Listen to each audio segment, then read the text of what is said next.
Today we're gonna make some guacamole.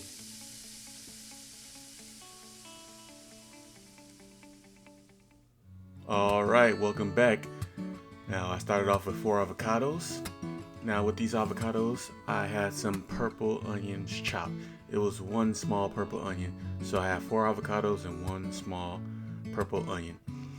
And after I added the chopped onion, you can see I had some chopped cilantro.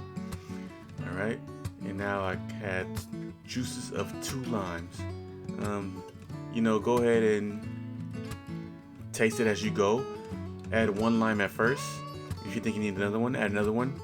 There's been times that I even added half of a lime and half of a lemon with the juice, and I do different ways, but in this video I use 2 limes. But you taste as you go and add what you like, and you start mashing. Go ahead and make your guacamole right here.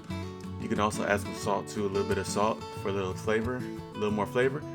But yeah, you're gonna go ahead and mash it up and mix all the ingredients together. It's gonna come out very, very delicious, very smooth, very a little citrusy.